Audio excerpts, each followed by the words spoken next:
I think that talking about emotions, it's important that if you feel the need to express them, then you just express them. Unless there are situations, there are good reasons not to do that. But uh, Hmm. most problematic for you uh, is it when you have a general tendency to express, to suppress all your emotions and even all your behavioral tendencies, uh, including, for example, well, if you are a gay and you do not conceal your sexual preference and so on, and so that your whole life is well, you have put a brake on your life Right. because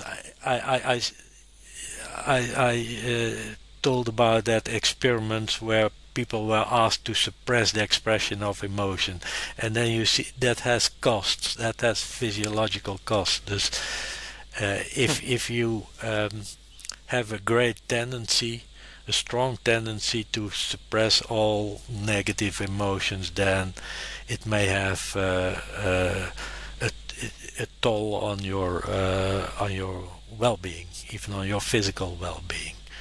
But if it's just about crying, how often do we cry? A few times a month at best.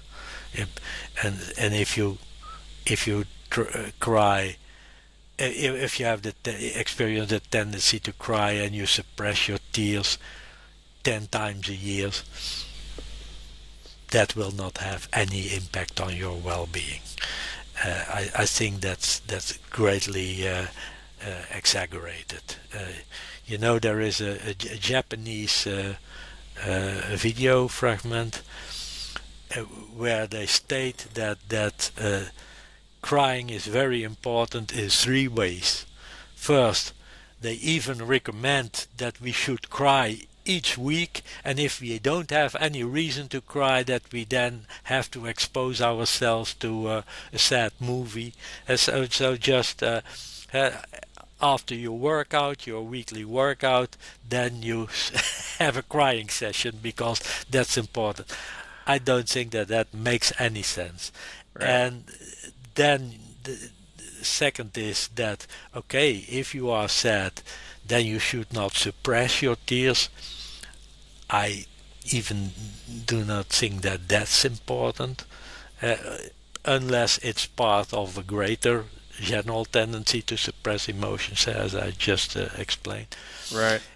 And then third, they also say that crying is a very effective therapy if you are depressed. But in the past, they have developed what they call a crying therapy, and it's on the blacklist of therapies because it's not proven effective. Right.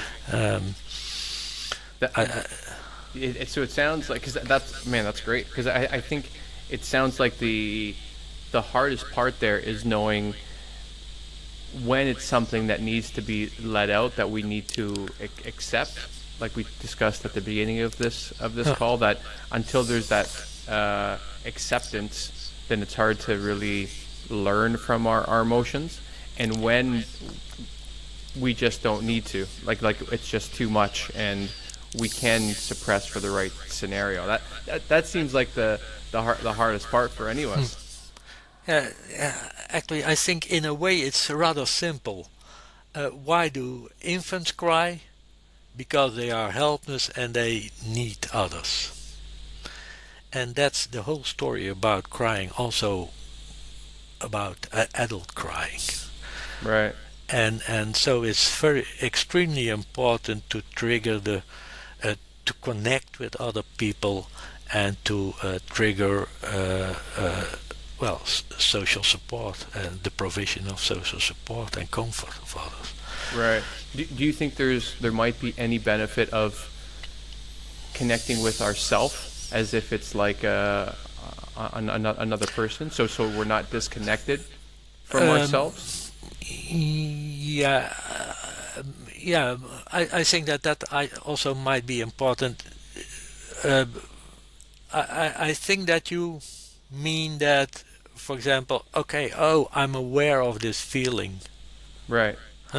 Yeah, I once had that experience that I watched a movie and I suddenly started crying, totally unexpected. But then afterwards, I realized apparently what this film is about, that is very important for me. I didn't realize that. So it's helpful to know yourself, to learn who you are.